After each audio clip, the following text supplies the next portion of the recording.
Via Carita mempersembahkan kisah karya S. Hamintarja, Sepasang Ular Naga di Satu Sarang. Selamat menikmati. Salam Daya.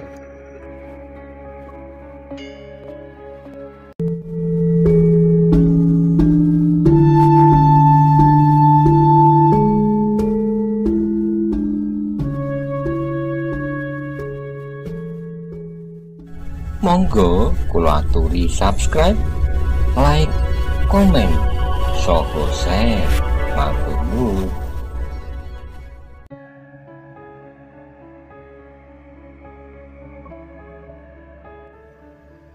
Baiklah ayah, jawab Maisa Bungalan.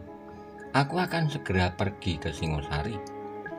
Kau jangan membawa adik-adikmu agar tidak timbul persoalan yang lain lagi.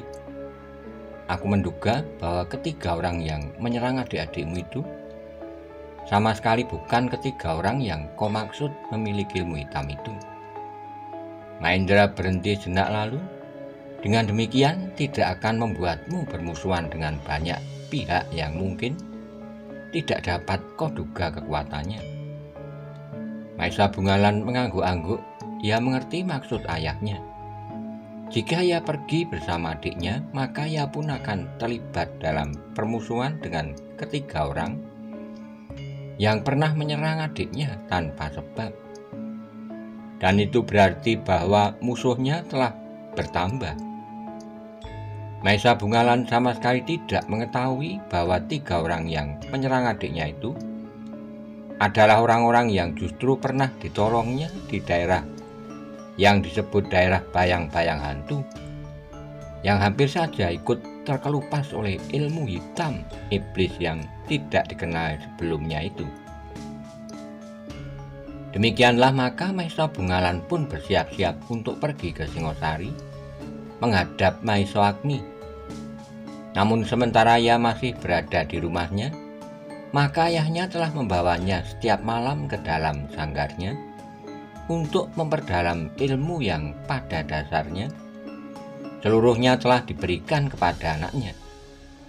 Tetapi masa pematangan dan sentuhan pengalaman yang masih jauh dari mencukupi, maka masih banyak yang harus dipelajari oleh Maisa Bungalan. Kau dapat mengambil makna dari keadaan di sekitarmu, berkata ayahnya, dan kemudian kau terapkan di dalam perkembangan ilmu. Kan mencoba ya, kehidupan yang luas dari segenap makhluk yang ada dapat kau pelajari dan kau sadap bagi ilmumu. Pada dasarnya setiap yang hidup akan mempertahankan hidupnya dengan cara apapun. Setiap jenis mempunyai caranya sendiri-sendiri. Maisa Bungalan mengangguk-angguk. Kau dapat melihat binatang kecil yang berusaha melepaskan dirinya dari binatang-binatang yang jauh lebih besar daripadanya untuk tetap hidup. Dan kau melihat bahkan kadang mereka pun dapat berhasil. Maisa Bungalan masih saja mengangguk-angguk. Terbayang sekilas betapa seekor cacing menggeliat jika ujung ekornya terinjak kaki, dan betapa lemahnya seekor tikus menghadapi seekor kucing. Namun kadang-kadang seekor kucing tidak juga berhasil menangkapnya. Dengan tekun Maisa Bungalan melatih diri, menyempurnakan ilmu yang dasarnya sudah dikuasainya. Beberapa petunjuk telah diberikan oleh ayahnya, khusus menghadapi ilmu iblis yang ganas itu. Bahkan untuk menyempurnakan ilmunya, Maisa Bungalan harus melawan ayahnya yang bertempur dengan cara yang dipergunakan oleh ketiga orang iblis seperti yang diceritakan oleh Maisa Bungalan, dan yang memang pernah dilihatnya dan dilawannya pada saat Mahendra masih muda. Ayah mampu menirukan ilmu itu, desis Maisa Bungalan. Mahendra tersenyum, jawabnya, tentu saja hanya gerak lahiriahnya, tetapi barangkali dapat kau pergunakan sebagai bahan untuk menyusun perlawananmu. Ia berhenti sejenak lalu. Tetapi seperti yang pernah kau alami sendiri, ilmu hitam itu mempunyai ciri watak tersendiri, kau sudah berhasil memecahkan tata gerak dari 3 orang iblis itu. Tetapi menurut perhitunganku, mereka bukannya orang-orang yang memiliki ilmu tertinggi, sehingga kau masih harus menyusun cara-cara yang lebih rumit untuk memecahkannya. Maesa Bungalan menyadari kata-kata ayahnya. Karena itu maka ia pun menjadi semakin tekun berlatih di bawah petunjuk-petunjuk ayahnya, yang serba sedikit dapat menirukan gerak-gerak lahiriah ilmu hitam itu. Namun yang sedikit itu sudah cukup bagi Mahendra dan Maesa Bungalan untuk memantapkan ilmu perlawanan mereka jika pada suatu saat mereka harus bertempur melawan orang-orang yang memiliki ilmu hitam yang lebih tinggi tingkatnya. Setelah Maesa Bungalan menjadi semakin masak khususnya menghadapi ilmu hitam itu, maka Mahendra pun menganjurkan untuk pergi menemui Maesa Agni. Selain memberitahukan kemungkinan munculnya orang-orang lain lagi dengan ilmu itu, maka Maesa Bungalan harus memperdalam pula ilmunya dengan gerak dasar yang pernah diperolehnya dari Maesa Agni. Pamanmu tentu tidak akan berkeberatan, berkata Mahendra kemudian. Maesa Bungalan pun kemudian persiapkan dirinya untuk segera berangkat. Kedua adiknya semula ingin mengikutinya, tetapi ayahnya menahannya agar mereka tidak justru mengganggu kakaknya di perjalanan. Kakakmu tidak pergi bertamasya ke Singosari, berkata ayahnya.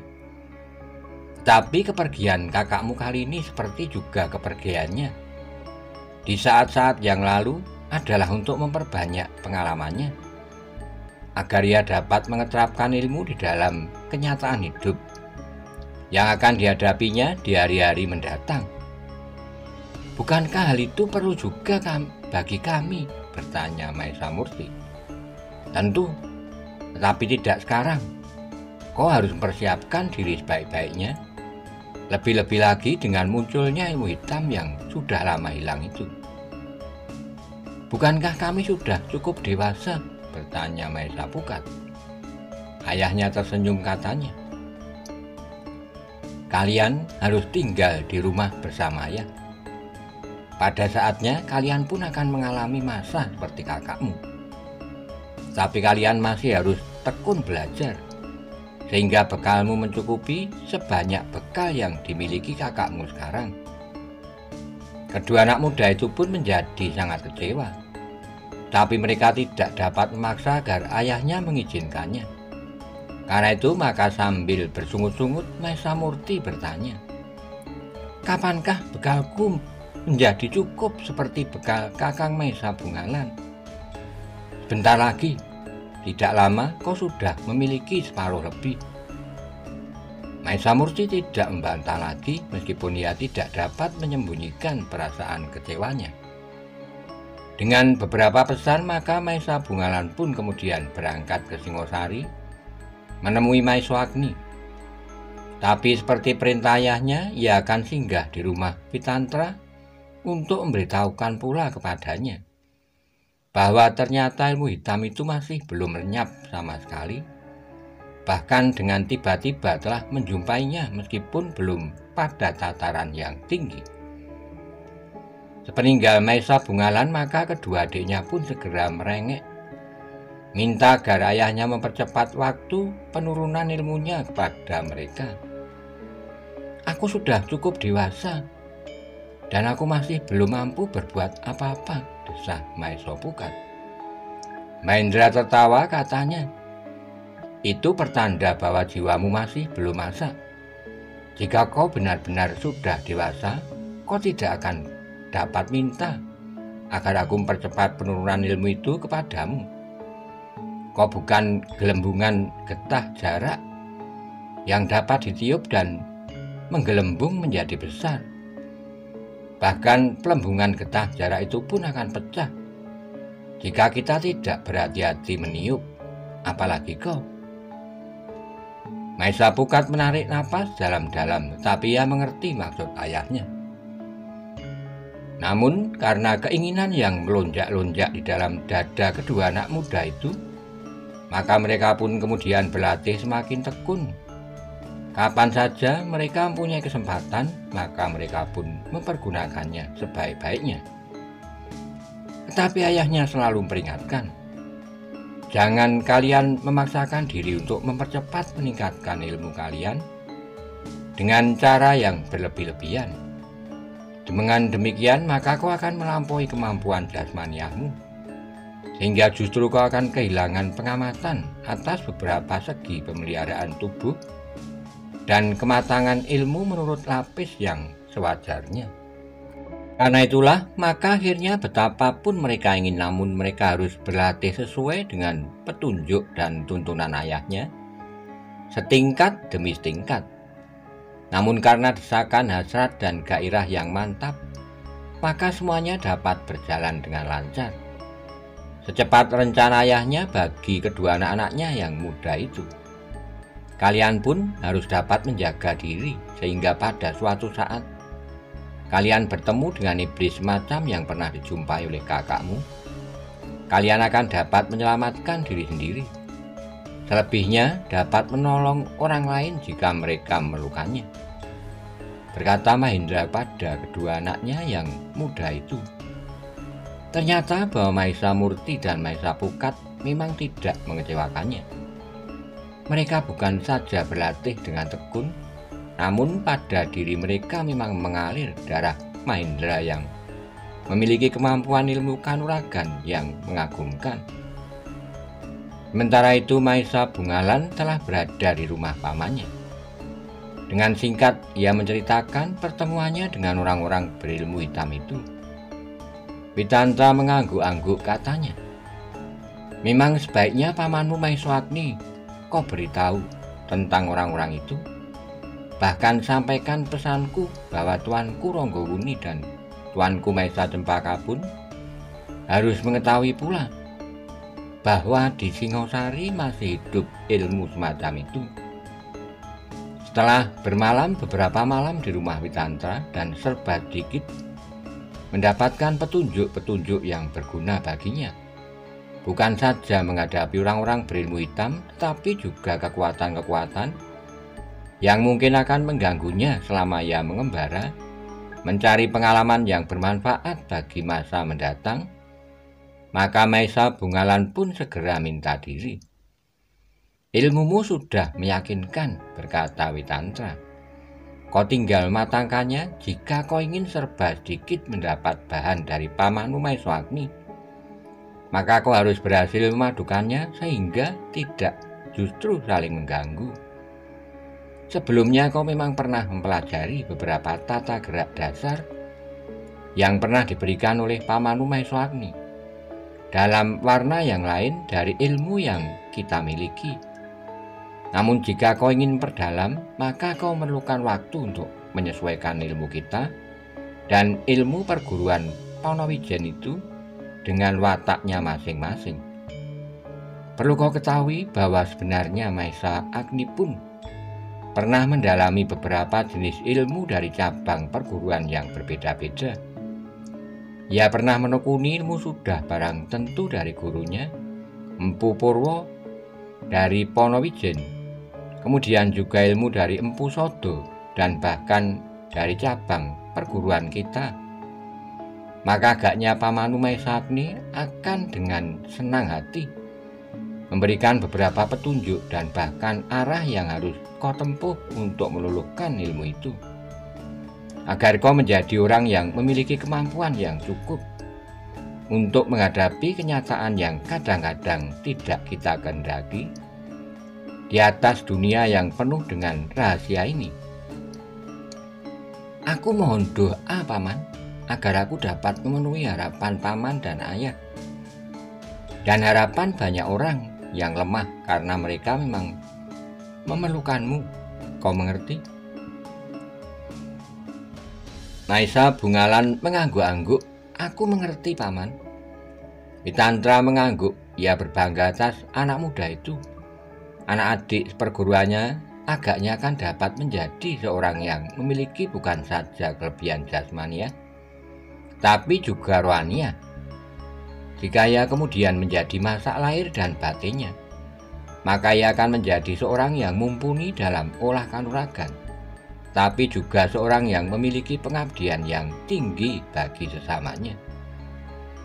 Ketika kemudian Maesa Bungalan berangkat meninggalkannya menuju kota raja, maka rasa-rasanya Witantra melihat bayangan dari masa lampau, seorang anak muda yang dengan sepenuh hati mengabdikan dirinya kepada sesama, Maesa Agni. Ia berbuat apa saja tanpa pamrih bagi dirinya sendiri, bahkan kadang-kadang dengan mempertaruhkan nyawanya. Tapi ada sesuatu yang tidak dimengerti oleh Witantra, bahwa Maesa Agni pernah terlempar dari gapaian cita-citanya untuk memetik bunga di lereng Gunung Kawi. Untunglah bahwa ia mampu mengendapkan kekecewaannya dan menyalurkannya pada garis perjuangan hidup yang bermanfaat bagi sesamanya. Seandainya ia gagal dengan penguasaan diri dan kehilangan arah, maka ia adalah orang yang paling berbahaya di dunia pada waktu itu, melampaui kuda sempana yang menjadi seolah-olah gila setelah ia kehilangan kemungkinan untuk memiliki Kendedes. Namun untung pula lah bahwa pada saat terakhir, Kuda Sempana pun menemukan arah hidupnya yang benar dan berbuat bagi kebenaran, meskipun ia harus mengorbankan hidupnya.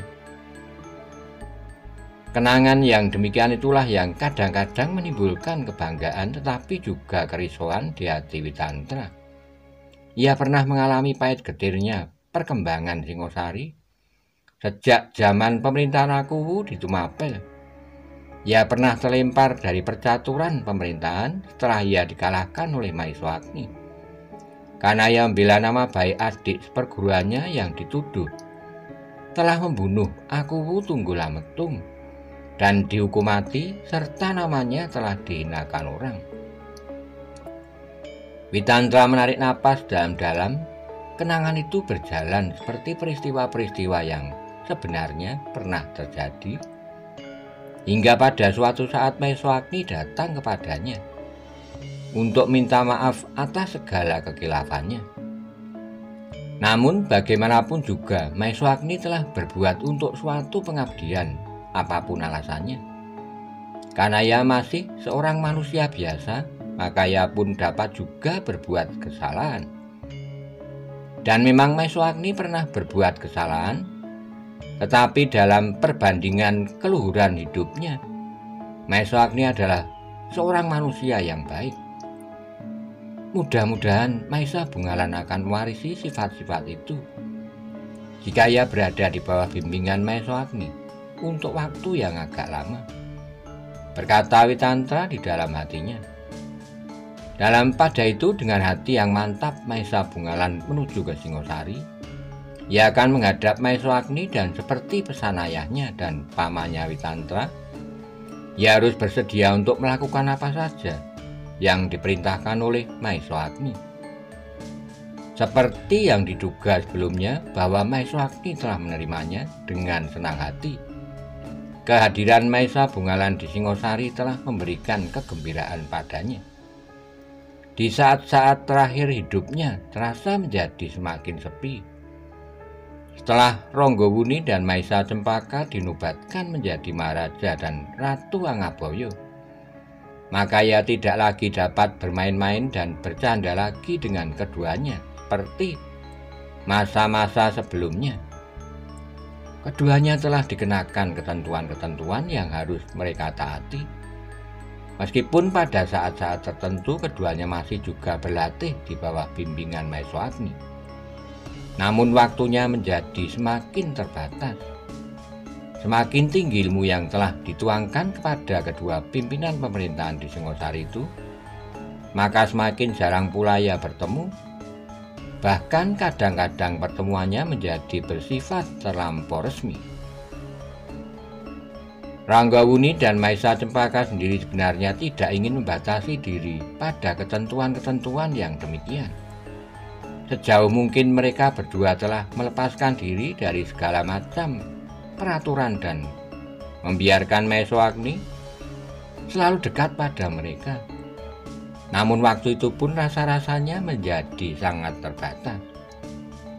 Kehadiran Maesa Bungalan rasa-rasanya dapat menjadi isi bagi kekosongan yang kadang-kadang terasa di hati Maesa Agni.